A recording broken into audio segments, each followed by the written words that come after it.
called Tough Love. And we started out in 2015 with 10 members. And at that time, we had two teenagers that were giving me a run for my money. And I was doing everything I could to stay out of prison. Get an orange, but I get tested No, daily. Yeah. I didn't I didn't want any boyfriends. So I told my wife's Katie, and I told her, I said, "Katie, let's start a Facebook support group and see if there's anybody out there with the same problems." Well, now we have 1.3 thousand members. Yeah, so it took off, and I don't get a lot of engagement out of them, and I'm slowly but surely trying to, I post the media clips and I post the episodes to the Facebook group in hopes that those parents can, gain some insight, right, and get some help and hope and all that. So anyway, my wife's a special ed teacher. She's been doing that for about 25 years. She doesn't deal with adult children. She deals with I don't know, K-5, younger kids. So she has her hands full. It's a necessary job, so my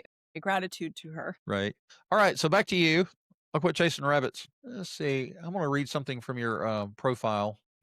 The second paragraph says, one topic I'm particularly passionate about is how parents can navigate repair when their adult children feel they missed the mark, especially in cases involving emotional immaturity, misattunement. I thought that was interesting, or unmet emotional needs. This is deeply personal and professional for me. I support many adult children of emotionally immature parents. Wait, emotionally immature parents? What? No. And I also understand what it's like to reflect on your own parenting choices as a parent yourself. So let's touch on the Let's unpack that that nice paragraph. little, just Let's unpack that. Yeah. easy Sunday morning coffee paper. Yeah, Yeah, this ought to take the next 30 minutes.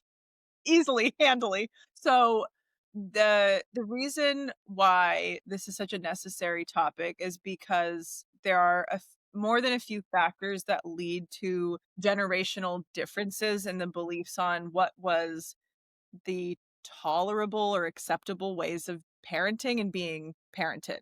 So back in the day, as it were, a lot of the societal messaging was around children being help around the house, children being seen and not heard. Children didn't really have the same role or voice that they do nowadays in society, for better or worse. And sometimes I think, honestly, we take it too far and there's like too much freedom given to the child being able to make their own decisions at way too young of an age for a separate topic and podcast. But we can see the pendulum has swung from like children should be seen and not heard to like advocating, how dare you say that to them? It's like, okay, but there's still like places in society where we have to have like deference and respect.